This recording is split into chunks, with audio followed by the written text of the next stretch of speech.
আমার একটা প্রোডাক্ট আছে হটস্পট।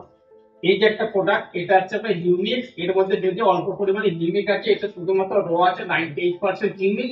এর মধ্যে আছে হিউমিক, ভালভেট এবং পটাশিয়াম। এও কিন্তু গাছের শিকড়ের সংখ্যাটাকে প্রচুর পরিমাণে বাড়িয়ে দেয়। যখন আপনার আলু গাছ ছোট থাকবে, আলু করে যে কোনো পটাশ ফসফেট ছাড়া আরো কিন্তু আপনার 14টার মতো নিউট্রিয়েন্ট লাগে, যেগুলো সেগুলো যদিও খুব কম পরিমাণে থাকে, সেগুলোরও প্রয়োজন হয়। যেমন যদি আমি বলি carbon, copper, boron, zinc, molybdenum, এই সমস্ত প্রোডাক্টগুলো যেগুলো ম্যাক্রো এলিমেন্ট বলে, সেগুলো খুব কম পরিমাণে লাগে। যদি সেগুলো অভাব হয় তাহলে কিন্তু তার বহিঃপ্রকাশ হিসেবে গাছের মধ্যে সেইগুলো করতে আমরা দেখতে পাবো। দেখবেন আলু জমিতে আমরা কি করি, কপার স্প্রে করি, কপার স্প্রে করে থাকি।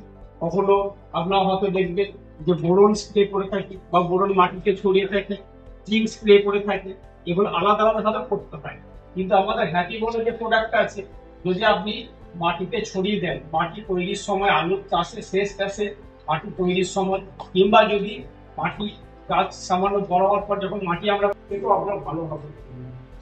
তাহলে গাছের যে একটা গ্রোথ নিয়ে আসবে সঙ্গে সঙ্গে। আপনি যদি মনে করেন যে জমিতে আপনার গাছের কথা, আলু গাছে যদি বলেন গাছের গ্রোথ কম আছে, আপনি যদি প্রয়োজন মনে করেন, আপনি 300 থেকে 400 গ্রাম করে হালকা কিছু সারের সঙ্গে মিশিয়ে ছড়িয়ে দেন, দেখবেন 4 থেকে 5 দিনের মধ্যে গাছের একটা আপনার দারুণ গ্রোথ চলে আসবে।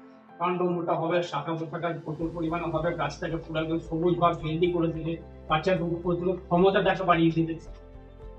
এটা হচ্ছে আপনার হিউমিক অ্যাসিড। এটার মধ্যে দুটো আছে, হিউমিক অ্যাসিড আছে আপনার 90%, বাজারে আপনার বিভিন্ন ধরনের হিউমিক পাবেন।